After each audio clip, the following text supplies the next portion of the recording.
Hello everyone and welcome to Hindkhoj dictionary. आज का हमारा सेशन है one word substitution part 1। One word substitution में आज हम एक सेंटेंस लेंगे, उसका मीनिंग समझेंगे और उस सेंटेंस को हम एक सिंगल वर्ड से वन वर्ड से सब्स्टिट्यूट करेंगे, राइट? उसे कहा जाता है वन वर्ड सब्स्टिट्यूशन। वो सेंटेंस उस वर्ड से ऐसे रिप्लेस होगा जिससे कि उसका मीनिंग इजीली एंड क्लियरली समझ में आएगा। शुरू करते हैं, पहला सेंटेंस देखते हैं। उधर 4 ऑप्शंस दिए हुए होंगे, राइट ऑप्शन क्या है उसमें से सिलेक्ट करेंगे और ज्यादा क्लियरली हमें समझ आ जाएगा। So let's begin. आज के सेशन का हमारा सबसे पहला सेंटेंस है लायबल टू ब्रेक इजीली, यानी आसानी से टूटना, ऐसा जो कि आसानी से तोड़ सकते हैं, टूट सकता है, उसे कहा जाता है लायबल टू ब्रेक इजीली। अब इस सेंटेंस का वन वर्ड सब्स्टिट्यूशन क्या होगा, ऑप्शंस देखते हैं और राइट आंसर सिलेक्ट करते हैं। ऑप्शन ए है वीक। वीक यानी होता है कमजोर, ऐसा which is not so strong, not strong, उसे कहा जाता है वीक यानी कमजोर। ऑप्शन बी है ब्रिटल। ब्रिटल यानी नाजुक या फिर टूटने योग्य, which can be easily broken, उसे कहा जाता है ब्रिटल। ऑप्शन सी है थिन। थिन यानी पतला होता है, यानी not so fat, which is not so fat, उसे थिन कहा जाता है, पतला। ऑप्शन डी है हार्ड। हार्ड यानी कठोर। अब हार्ड यानी कठोर, यहाँ hard means not so soft, यानी क्या हो गया, कठोर हुआ, राइट, नॉट सॉफ्ट। तो लायबल टू ब्रेक इजीली, इस सेंटेंस को हम किस वर्ड से सब्स्टिट्यूट करेंगे? तो यहाँ हमारा वो वर्ड है option B brittle. Option B brittle, क्योंकि आसानी से टूटना, राइट, यानी नाजुक, टूटने योग्य, brittle. So liable to break easily का राइट सब्स्टिट्यूशन, राइट वर्ड होगा ब्रिटल। क्लियर है सबको? ऐसे ही आगे हम सेंटेंसेस देखेंगे और उसके लिए वन वर्ड सिलेक्ट करेंगे। कई ऐसे सेंटेंसेस हैं यहाँ पे जो कि गवर्नमेंट एग्जाम्स में ऑलरेडी आ चुके हैं, काफी इंपॉर्टेंट है, तो अच्छे से समझेंगे। ओके, यस, आगे बढ़ते हैं। फिर हमारा अगला सेंटेंस है a man who doesn't know how to read or write. A man who doesn't know how to read or write, यानी ऐसा आदमी जो पढ़ना या लिखना नहीं जानता। क्या नहीं जानता? ना पढ़ना जानता है ना लिखना जानता है। ऐसे आदमी को हम क्या कहते हैं? A person who doesn't knows how to read or write is known as illiterate. ऐसे व्यक्ति को अनपढ़, विद्याहीन कहा जाता है, इलिटरेट कहा जाता है, राइट। ऑप्शन बी इलिटरेट यहाँ पे राइट आंसर है, क्योंकि इलिटरेट यानी not knowing how to read or how to write, right, not knowing how to read or write.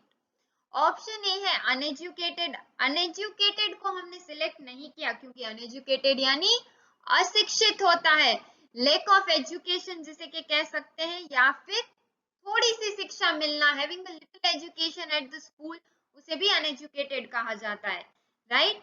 Option C है इग्नोरेंट। इग्नोरेंट यानी अनजान, लैकिंग नॉलेज और इंफॉर्मेशन, लैकिंग नॉलेज और इंफॉर्मेशन, उसे कहा जाता है इग्नोरेंट।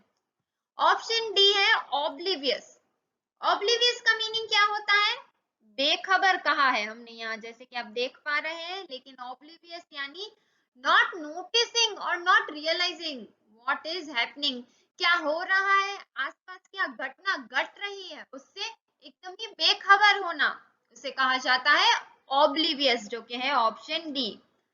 तो जो आदमी पढ़ लिख नहीं पाता उसे तो इलिटरेट कहा जाता है, यानी कि विद्याहीन, one who doesn't knows how to read or write. सो यहाँ हमारा राइट आंसर होगा ऑप्शन बी इलिटरेट। क्लियर है सबको? Yes, very good. आगे बढ़ते हैं। हमारा अगला सेंटेंस है one who speaks for others. जो दूसरों के लिए बोलता हो, जो दूसरों के लिए बोलता है उसे कहा जाता है, क्या कहा जाता है? ऑप्शंस देखेंगे और सिलेक्ट करेंगे। सबसे पहला ऑप्शन है स्पोक्समैन। स्पोक्समैन कौन होता है? यानी a person who speaks on behalf of group या फिर on behalf of any organisation, उसे कहा जाता है स्पोक्समैन। ऐसा व्यक्ति जो किसी ग्रुप या किसी ऑर्गेनाइजेशन के बिहाफ पे कहता हो, राइट? वही हुआ ना जो किसी और के लिए बोल रहा हो, चाहे ग्रुप हो चाहे ऑर्गेनाइजेशन हो, वो कोई और ही हुआ ना। तो यहाँ पे राइट आंसर ऑप्शन ए है, ऑप्शन ए। ऑप्शन बी देखते हैं, पहले समझते हैं बाकी के ऑप्शंस भी। Option B leader. लीडर यानी नेता, अ person who leads a group, right? Leads a group of people, उसे लीडर कहा जाता है। ऑप्शन सी है सपोर्टर। सपोर्टर यानी समर्थक। समर्थक यानी ऐसा person, a person who supports किसी पॉलिटिकल आइडिया को, किसी पॉलिटिकल पार्टी को, आपकी किसी आइडिया को, किसी व्यू पॉइंट को जब कोई सपोर्ट करता है उसे सपोर्टर कहा जाता है, समर्थक कहा जाता है। कोई भी चीज हो सकती है, आइडिया हो सकता है, कोई व्यू पॉइंट हो सकता है, एटसेट्रा एटसेट्रा। ऑप्शन डी है नेमिंग। नेमिंग यानी नामकरण, गिविंग नेम्स टू अदर्स या इंक्लाइनिंग और सर्विंग टू गिव नेम, उसे नेमिंग कहा जाता है। तो one who speaks for other, जो दूसरों के लिए बोलता है, उसे तो ऑप्शन ए स्पोक्समैन कहा जाता है, प्रवक्ता, right? A person who speaks on behalf of a group, on behalf of a organisation, anything it can be, so उसे स्पोक्समैन कहा जाता है। So the correct option here is, answer is option A, correct option option A. अगला sentence देखते हैं। Soldiers who fight on horseback, यानी घोड़े पर सवार होने वाला सैनिक। घोड़े पर सवार होने वाले कौन? घोड़े पे सवार होने वाले सैनिक, उसे क्या कहते हैं? ऑप्शंस देखते हैं। ऑप्शन ए है इन्फेंट्री। इन्फेंट्री क्या होता है? सोल्जर्स यानी ऐसे सैनिक जो कि हु फाइट्स ऑन फुट, पैदल सेना जिसे कहा जाता है, right? Who fights on their foot. Option B है आर्टिलरी यानी तोपे। तोपे, आर्टिलरी यानी क्या होता है? तोपे होती है।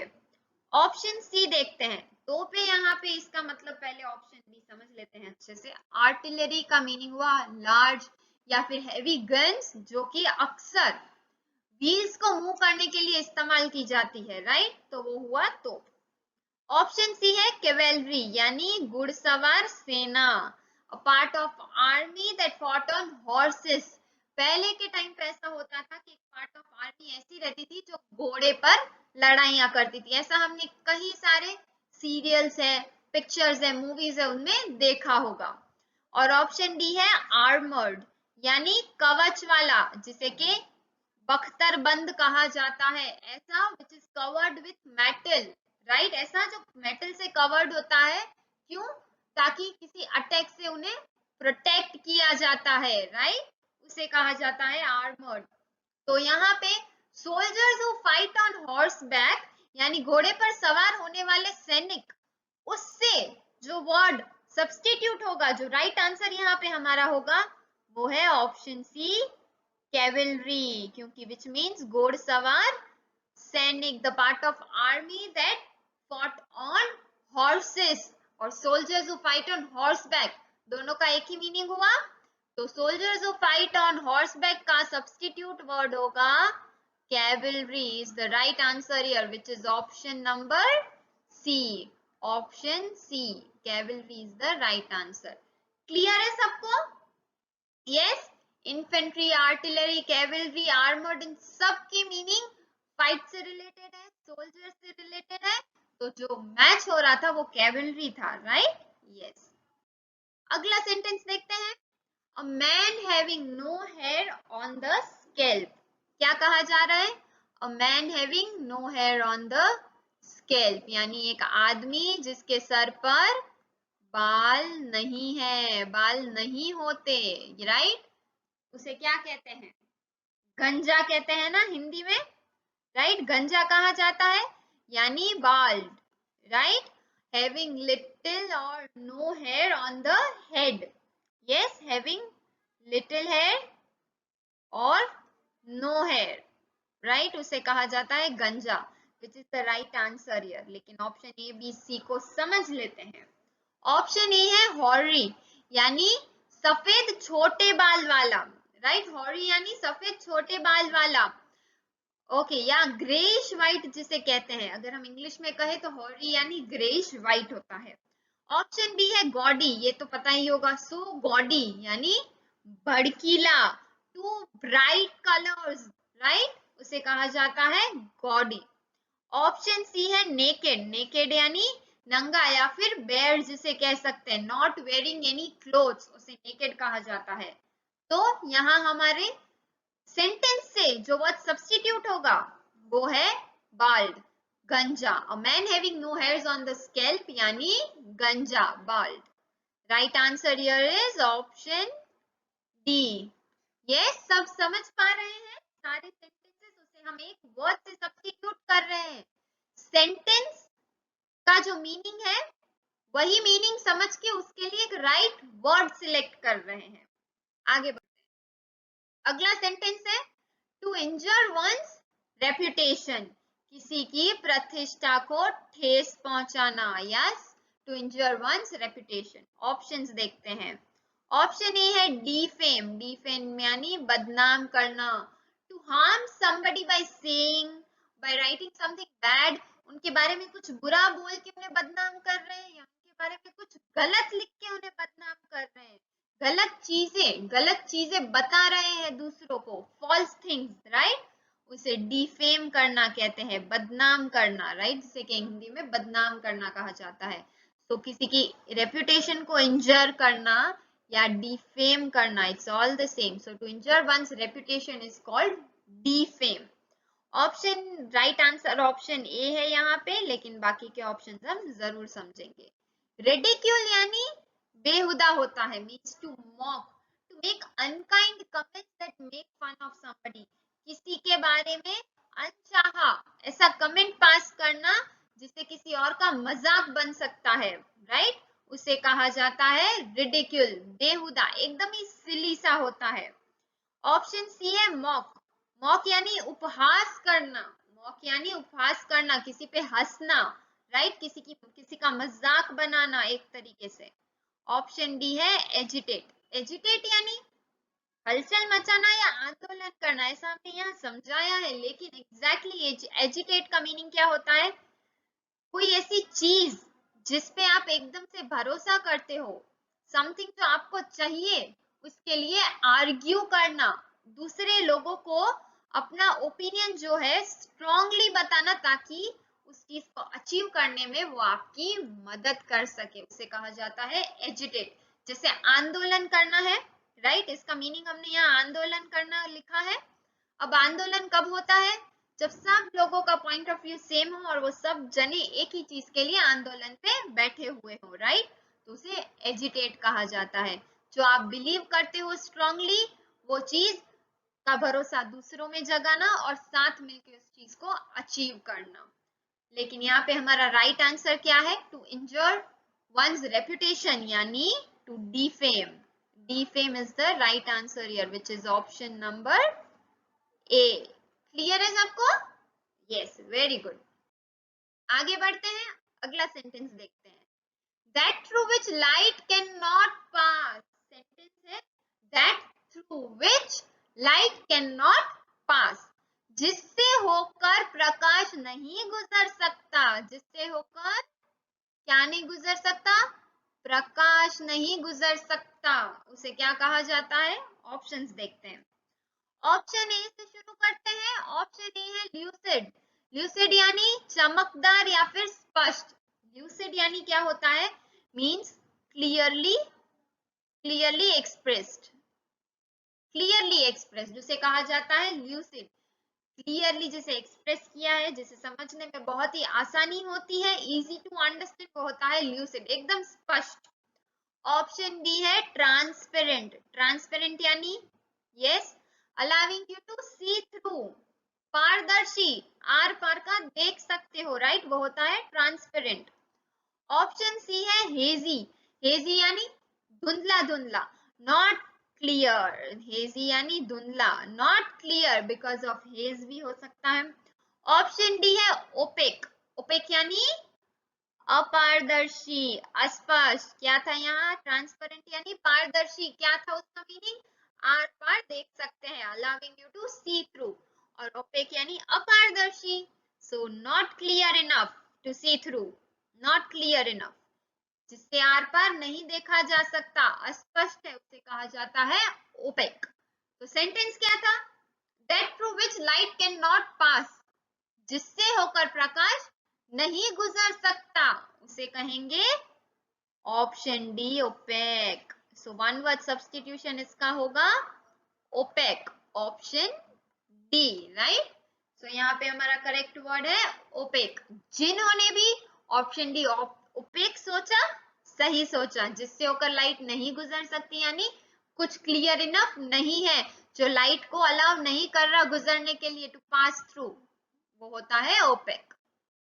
अगला सेंटेंस देखते हैं। The first speech made by a person, किसी व्यक्ति द्वारा किया गया पहला भाषण, किसी व्यक्ति द्वारा किया गया या दिया गया पहला भाषण, the first speech made by a person. Options देखते हैं। पहले ऑप्शन ए है मेडन, मेडन यानी प्रथम यानी पहला, पहला, राइट। ऑप्शन ए मेडन यानी पहला। वैसे मेडन का मीनिंग और भी होता है, यानी अनमैरिड गर्ल जिसे कहते हैं उसे भी मेडन कहा जाता है, लेकिन हम यहाँ पे इसका मीनिंग प्रथम लेंगे। क्यों? ऑप्शन समझने के बाद जरूर समझ आ जाएगा। ऑप्शंस पहले समझ लेते हैं, उसके बाद बताती हूँ। ऑप्शन बी है एक्सटेम्पररी, यानी बिना तैयारी के, spoken without any previous preparation, उसे कहा जाता है एक्सटेम्पररी, यानी अनिश्चित, इम्प्रॉम्प्ट, तुरंत ही, एकदम ही जो आया बिना तैयारी के वो सब कुछ बोल दिया, उसे कहा जाता है एक्सटेम्पररी। ऑप्शन सी है डिबेट, ये वर्ड तो हमने सुना होगा। डिबेट यानी क्या होता है? बहस होता है, वाद विचार चर्चा, राइट। ओके, हिंदी में लिखेंगे। वाद चर्चा विचार यानी a formal discussion of an issue, right? Expressing different opinion, वो होता है डिबेट। एक इश्यू पे सबका अलग अलग ओपिनियन लेना, डिफरेंट ओपिनियन लेना। ऑप्शन डी है पेलेवर, यानी वृथा भाषण, पेलेवर यानी अननेसेसरीली, जिसे एलेबोरेट कहा जाता है, उसे कॉम्प्लेक्स किया जाता है, जिस चीज की जरूरत ही नहीं है, राइट, उसे कहा जाता है पेलेवर। व्यर्थ भाषण, बिना मतलब का, जिसकी अनइम्पोर्टेंट है, एकदम ही सिर्फ नुकसान, सिर्फ ट्रबल ही कर सकता है, अननेसेसरी एक्टिविटी, अननेसेसरी एक्साइटमेंट जिसे कह सकते हैं। तो the first speech made by a person से जो ऑप्शन, जिसका राइट ऑप्शन है, ऑप्शन है मेडन, यानी पहला, द फर्स्ट स्पीच, किसी व्यक्ति द्वारा दिया गया पहला भाषण, या जिसे कहते हैं मेडन, प्रथम।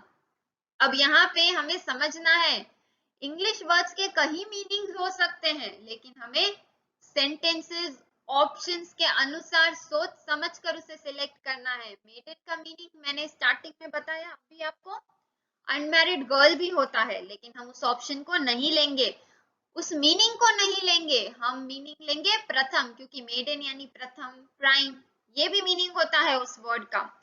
यहाँ पे ऑप्शन बी सी डी नहीं मैच होते, जो राइट आंसर है वो है ऑप्शन ए मेडन, यानी प्रथम। आगे बढ़ते हैं। नेक्स्ट सेंटेंस है spoken or done without preparation, बिना तैयारी के बोला या किया हुआ, बिना तैयारी का, spoken or done without preparation, without preparation यानी बिना तैयारी का, यस, बिना तैयारी के बोलना या कर देना, वो होता है क्या? ऑप्शन देखते हैं। याद है ना, अभी पिछला सेंटेंस हमने समझा, उसमें ऐसा एक मीनिंग था। ऑप्शंस देखते हैं, आप समझ जाएंगे। ऑप्शन ए है वर्बोस, ऑप्शन ए है वर्बोस, वर्बोस यानी शब्द बहुल, यूजिंग और containing more words than are needed, जरूरत से ज्यादा ही वर्ड्स का इस्तेमाल करना, वो होता है वर्बोस। ऑप्शन बी एक्सटेम्पररी, याद आया? बिना तैयारी का। अब भी हमने पिछले सेंटेंस में इस ऑप्शन को समझा, इस वर्ड के मीनिंग को समझा। बिना तैयारी का यानी impromptu, spoken or done without previous thought, without preparation. क्या कहा था? अनिश्चित सा, right? Spoken or done without any preparation. Clear है ना? मैच हो रहा है ना क्लियरली एकदम ही? Yes. Option B, yes. Option C और डी समझ लेते हैं। ऑप्शन सी है मैच्योर, यानी अनुभवहीन, a person who likes to take part in a sport or other activity just for enjoyment, right?